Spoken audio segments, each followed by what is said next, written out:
Sama-sama kita hormati Bapak Bupati Kabupaten Ketapang, Martin Bambang. Saya hormati anggota Forum Koordinasi Pimpinan Daerah Kabupaten Ketapang atau yang mewakili, Ibu Kajari di sini, Pak Gandhi, wakil Pak Kapolres, dan Lanal, Pak Ketua Pengadilan Negeri. Saya hormati jajaran pemerintah Provinsi Kalimantan Barat, unsur pemerintah Kabupaten Ketapang, Bapak Ibu hadirin hadirat yang tidak saya sebut satu persatu, tapi tak mengurangi rasa hormat saya pada seluruh yang hadir kesempatan ini. Yang pertama saya ucapkan selamat atas tersedianya mall layanan publik di Kabupaten Ketapang. Ini menunjukkan Kabupaten Ketapang bertekad untuk memberikan pelayanan yang terbaik karena seluruh perizinan, seluruh kebutuhan dokumen bagi masyarakat maupun dunia usaha bisa dilakukan di satu lokasi. Lokasinya pun bagus ya, strategis, dan mudah-mudahan terus bisa meningkatkan perekonomian Ketapang. Ketapang ini sangat potensial ekonominya ya. Kemudian dari sisi volume APBD setelah provinsi yang terbesar itu Ketapang. Nah, dengan mall layanan publik ini saya yakin pendapatan asli Ketapang nanti akan lebih baik. Nah, hanya setelah ada mall yang publik hendaknya diikuti dengan melakukan validasi data, Pak. Saya ambil contoh, data ini penting untuk meningkatkan pendapatan asli daerah. Saya ambil contoh dulu. Kalbar ini konsesi lahan perkebunan sawit itu 3,4 juta. 3,4 juta hektar. Nah, yang ada HGU-nya ketika saya tanya dengan BPN Kabupaten Provinsi itu hanya 1,9 juta. Artinya di Kalbar ya, bukan di Ketapang. Di Kalbar itu ada 1,5 juta hektar lahan yang tidak ada HGU-nya. Nah, kenapa saya katakan ini perlu Bapak jajaran Pemda Ketapang data? Karena ini sumber pendapatan asli daerah yang luar biasa. Sambas itu Pak, 1 HGU yang sedang diurus BPHTB-nya itu 46 miliar. 46 miliar. Nah Bapak, kali aja di Kalbar ini 1,5 juta. Kali 1 hektar misalnya 10 juta, itu nilainya berapa? Kali 5%. Itulah yang diperoleh untuk Kalimantan Barat, harusnya. Nah ini yang harus kita lakukan. Ya. Jadi data-datanya kenapa Pak Luhut sedang gencarnya untuk penanganan masalah perkebunan sawit ini ya, karena mereka bisa keluar IUP-nya waktu itu ya tanpa punya sertifikat HGU. Harusnya IUP itu keluar harus HGU, tapi tidak menyalahi aturan karena memang tidak mensyaratkan. Tapi harusnya sertifikat HGU itu dasar dari pengeluaran IUP. Nah mereka tidak mau mengurus HGU-nya karena mengelak bayar BPHTB.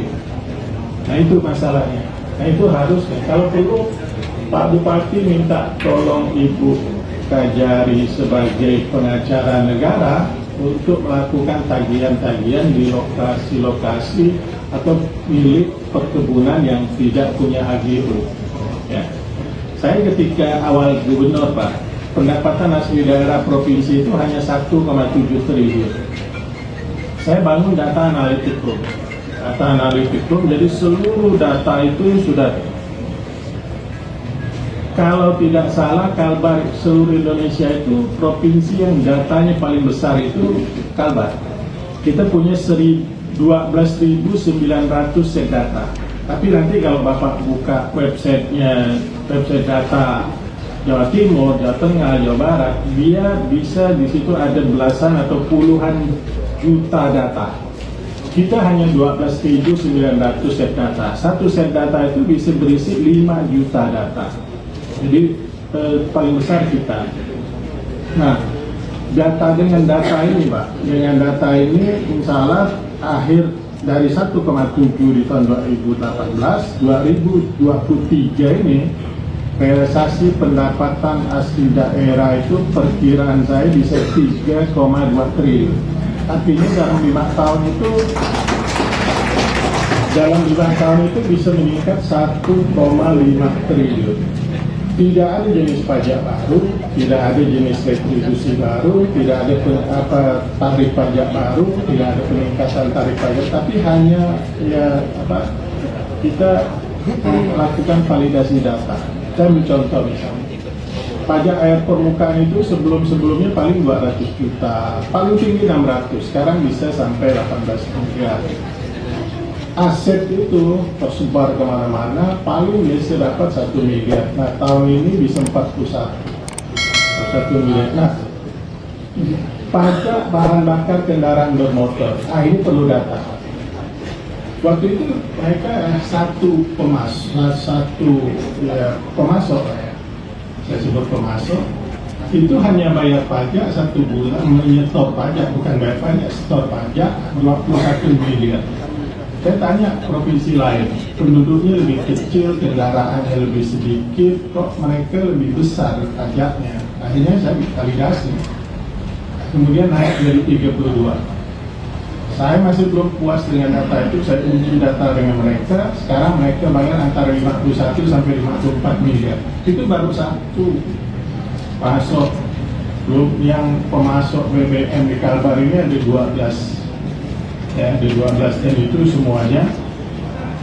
Banyak lagi yang kita lakukan, ya, termasuk kendaraan-kendaraan di perkebunan. Itu kan motifnya yang dari Kaltim bawa ke sini, yang dari sini bawa kemana lagi, itu sehingga mereka tidak punya tidak terdaftar, akhirnya tidak bayar. Nah, ketika ada razia itu yang dia pasti ada kerjasama dengan masyarakat. Nah, paling kalau dia butuh 500 kendaraan dan truk, yang kerjasama masyarakat 100, 400-nya itu mereka punya dan mereka tak bayar pajak. Nah, ketika kita razia, yang 100 ini disuruhnya tampil ke depan. Jadi kita berhadapan dengan masyarakat, kadang Polantas berhadapan dengan masyarakat, kita Pol PP berhadapan dengan masyarakat. Itu motif-motif itu sudah kita pahami, ya, dan akhirnya ya kita melakukan penegakan aturan. Akhirnya ya balik nama BNKB itu meningkat cukup drastis. Nah, per hari ini saya dapat laporan itu PAD Kalbar itu sudah di atas 60%. Nah, sedangkan transport pusat itu baru pada 43%. Jadi PAD kita sudah 60% lebih transport pusat, sehingga kita sebetulnya Kalbar itu provinsi ya, tidak tergantung lagi pada transport. Nah, kita termasuk 20 daerah dengan fiskal yang cukup kuat walaupun nilainya tak besar.